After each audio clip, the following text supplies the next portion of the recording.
time, I just want you to get comfortable with taking images from online and put them into boxes and shapes. So we're going to go open Photoshop and we'll do that together. So the aim is to make a photo collage.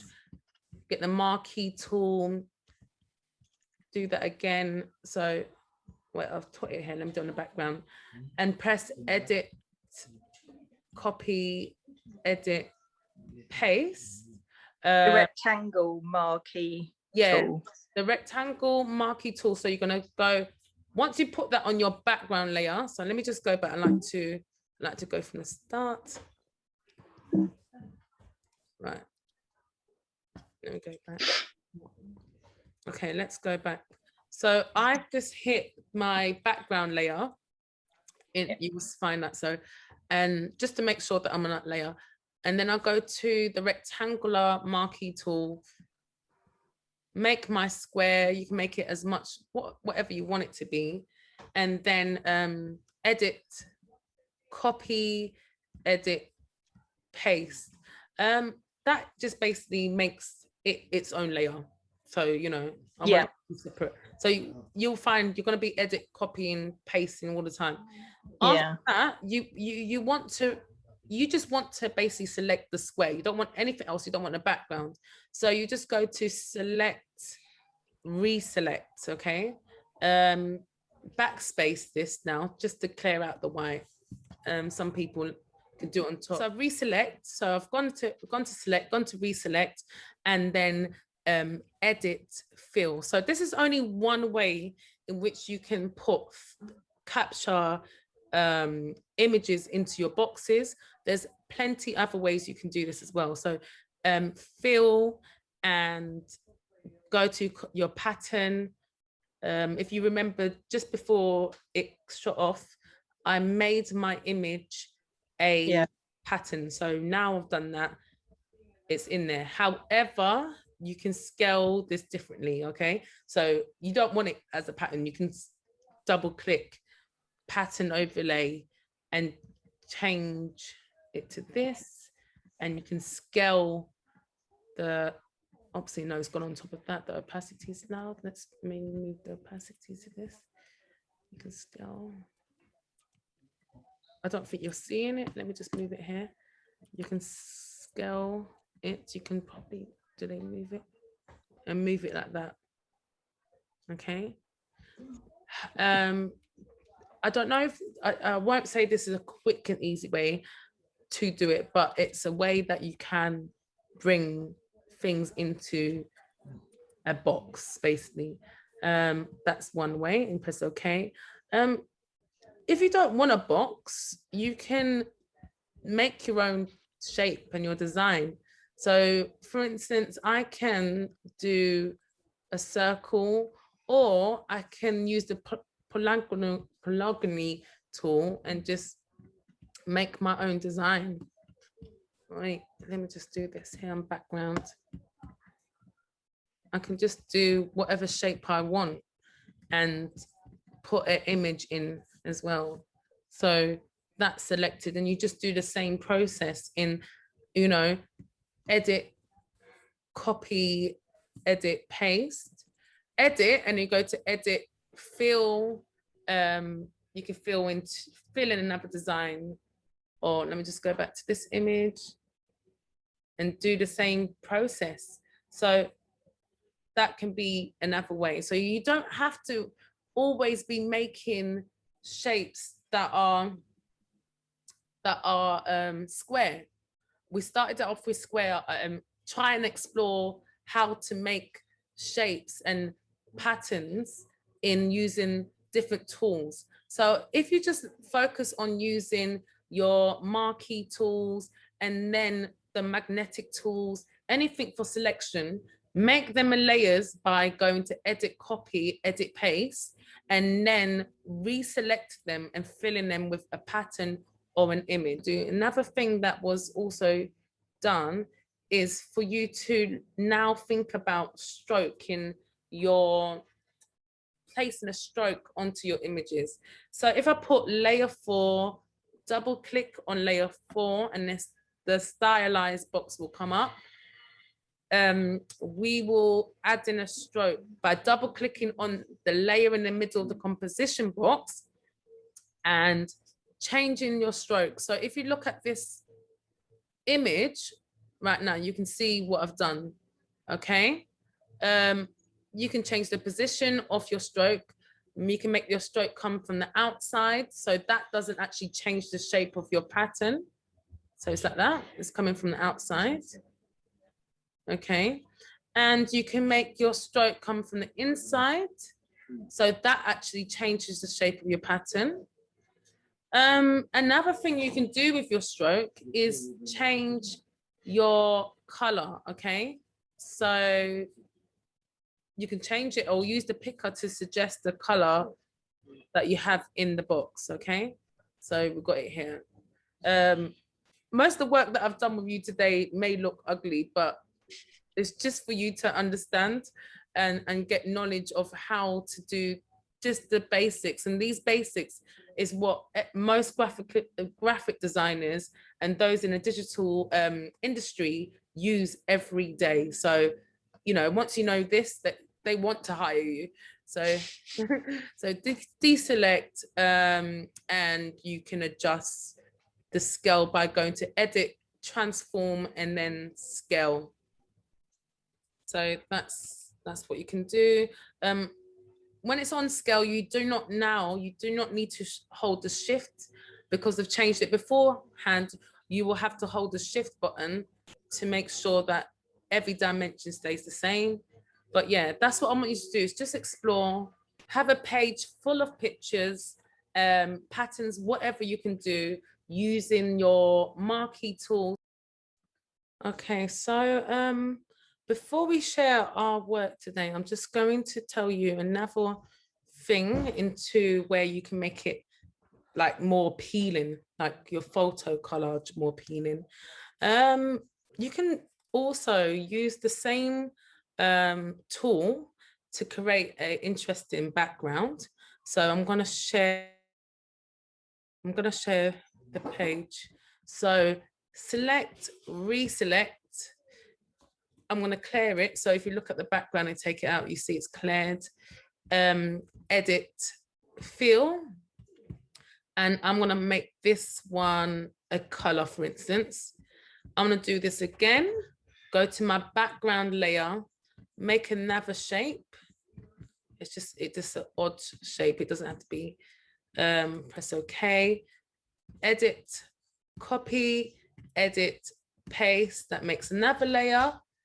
Reselect. So go to select, reselect, and just backspace. So it just clears off the space. So just, you will know that it's cleared the space by turning off your background.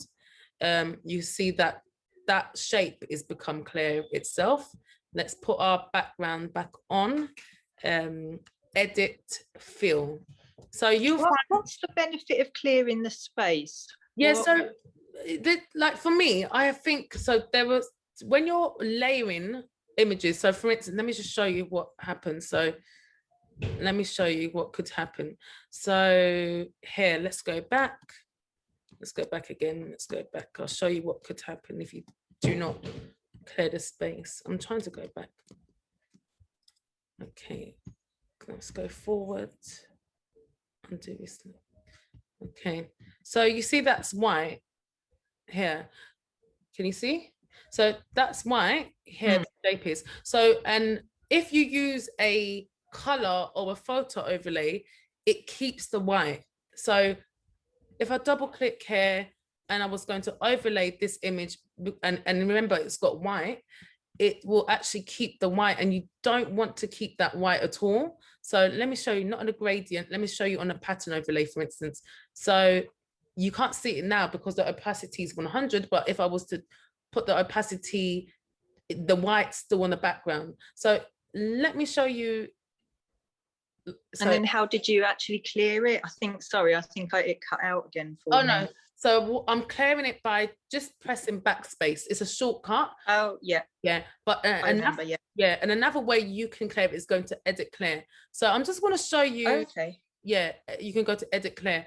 I want to show you actually just deeper on that, because you might, so for instance, if the background was not white and the background was, it's just imagine, I never did this, yeah, so just imagine the background was purple, okay, and we went to an overlay color, and the, no, not overlay color, we went to an overlay pattern, it will keep that color at the background still.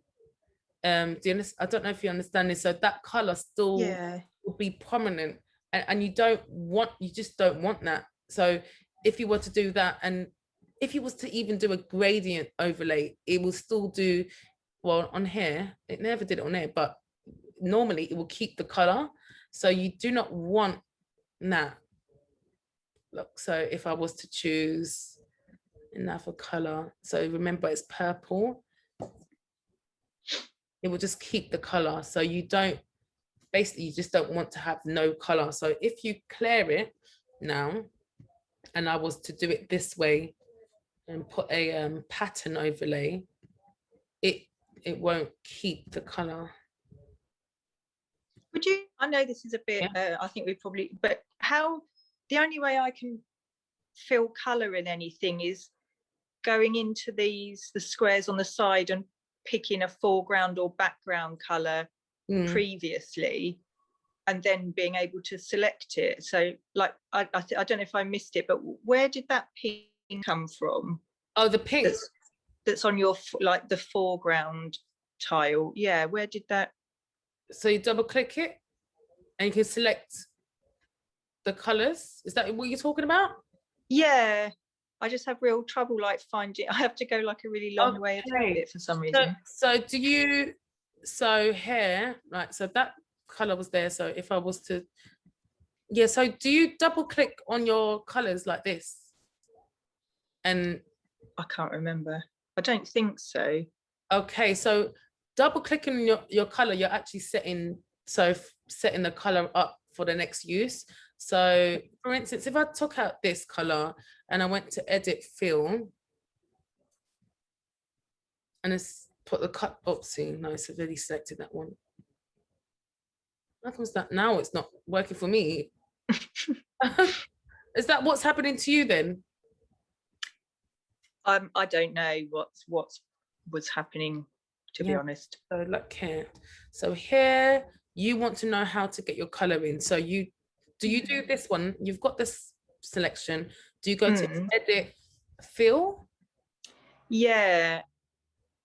And then you select your color?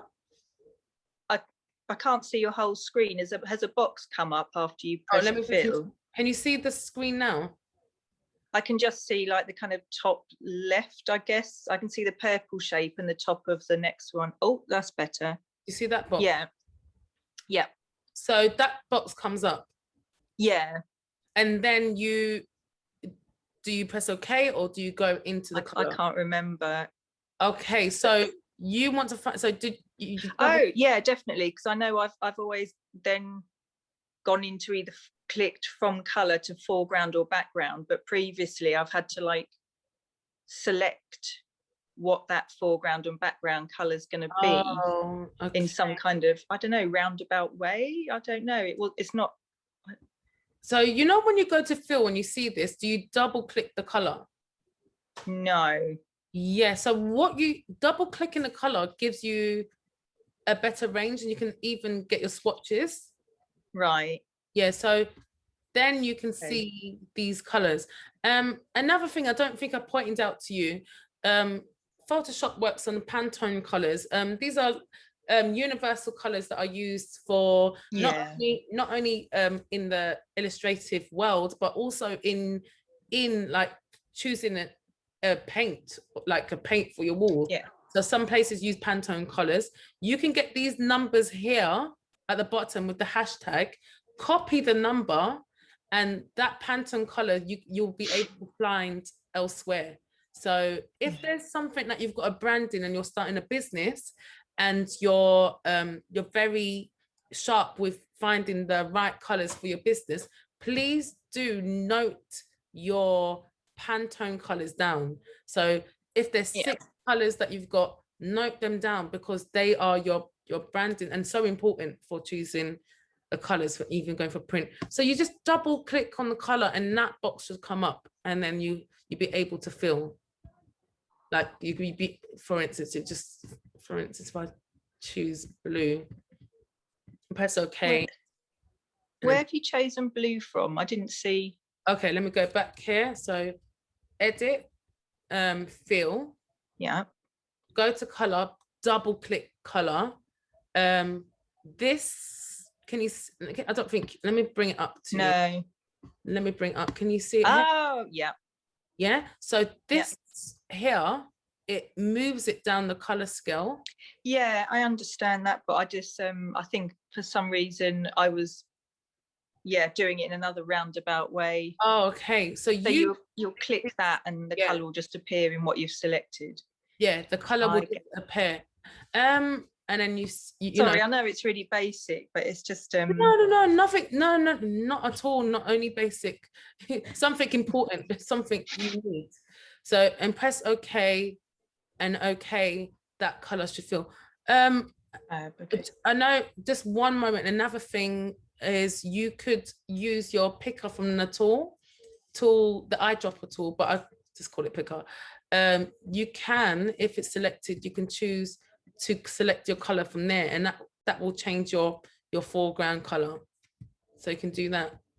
You can select so you know which color you've got from the actual design. So I know I've tried to get to have that work. So you've just selected the picker tool and that circle comes up. Yeah. And then did it automatically change over the color over on the left hand side there?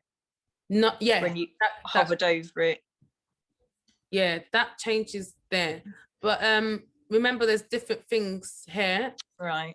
So you can do the color sampler. You can find out what color is what. Yeah.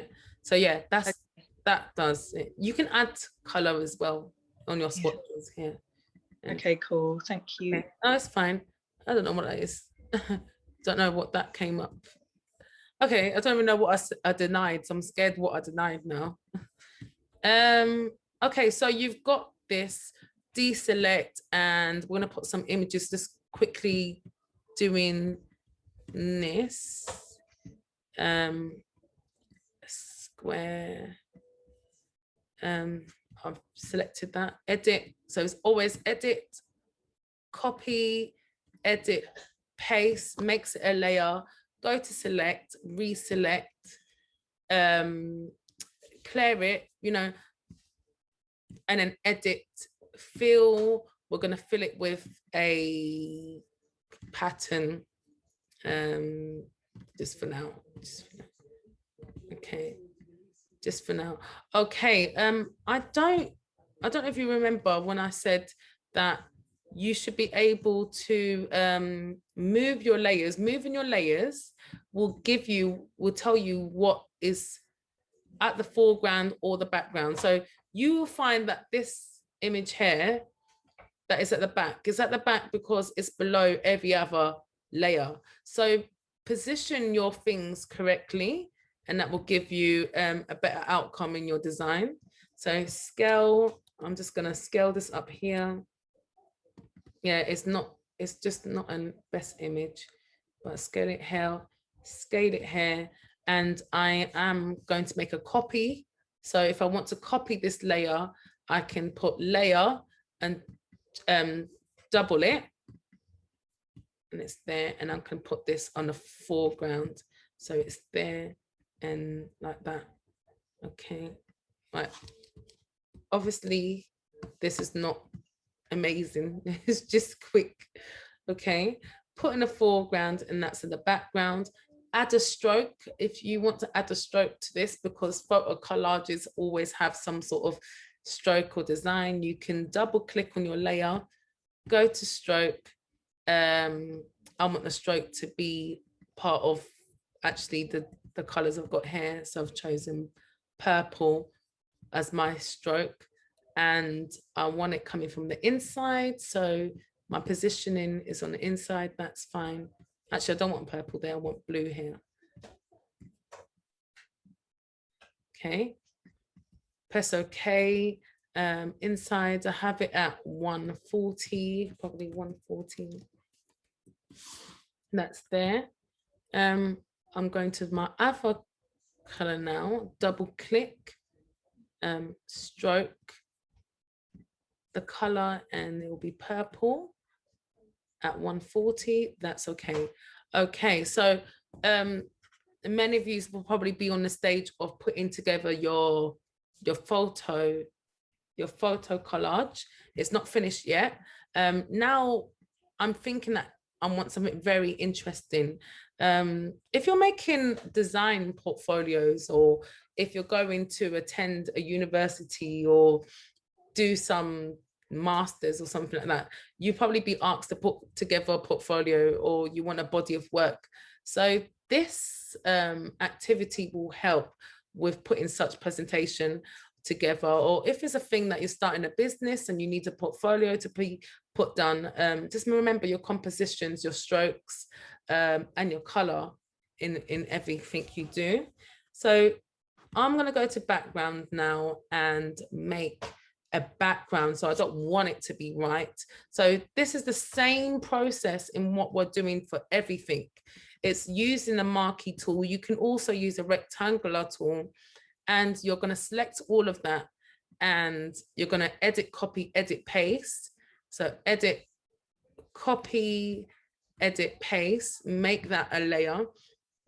And then you're going to double click. There's also another way you can do it, but double click, pattern overlay. This not, obviously, sorry. Sorry, did you double click the new layer that you've just made? Yeah. Yeah. I double click the new layer. You put a pattern overlay. So everything that you're going to consider as to be a pattern within your work, all you have to do is just open up your file, define pattern, and you can just keep on defining patterns during your, your Photoshop experience, defining them. So when you get ready to use them, so you've probably seen this flower for so many times now, it's already there, it's already in your presets. So for instance, I want the background to have a bit of, I want it to make it look different. So this is how it will look like. So this is how the page, I can choose to have it all over. That looks a bit, no, but I kind of like it. I can choose to have it like that. And you can choose whatever you want. You can scale it to look different. Stuff like that. I don't know if it looks good with that. I think I need a bit more white. Okay.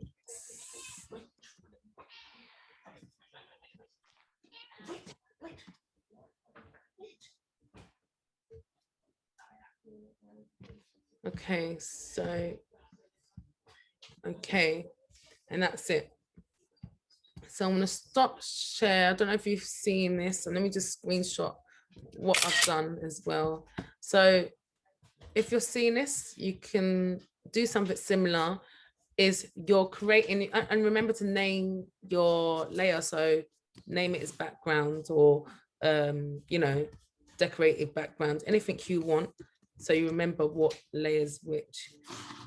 So that's the kind of look. You don't need to have any wording. Okay, for the credit now, the only wording, it could be just positioned here on the right hand side. You can type in, I don't know, Goldie, I don't know, 1978.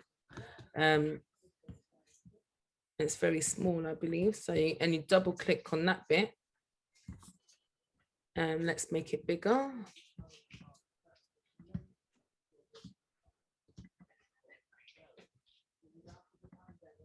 And then let's change the color to probably white. Okay.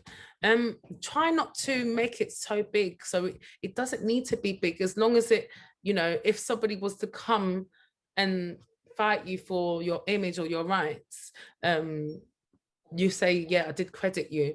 And remember, by law, if you change an image, if you were to take an image and change it, up, like destruct it and make it completely new, it's actually, it becomes yours. So that's another thing that you should have in mind.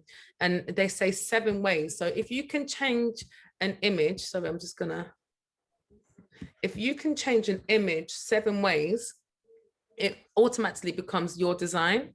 But if you're taking an image and just putting it into your body of work and not crediting it, that's where the problem gets it gets crazy.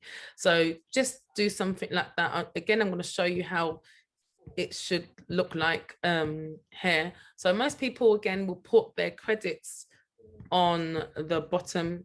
They put the name of the person. If you're doing examinations, I think there's another way in which they will tell you to do it. They will say put the name and put a comma and then put the date when it's published and stuff like that. But in the design world, it's fine to have the name, especially if you can get the surname and the date of when they produced the work, or the date of when you grabbed this image. Okay, and you just put it there. Just make it nice and small. It can be big if you want, but I think this is fine. And you can put an @ there. Sometimes people put an @ or put the copyright sign, but you don't need to put the copyright sign because it's not copied right. So you just put the @ well, now people are @ing, so because that's it. So that will be your photo collage done.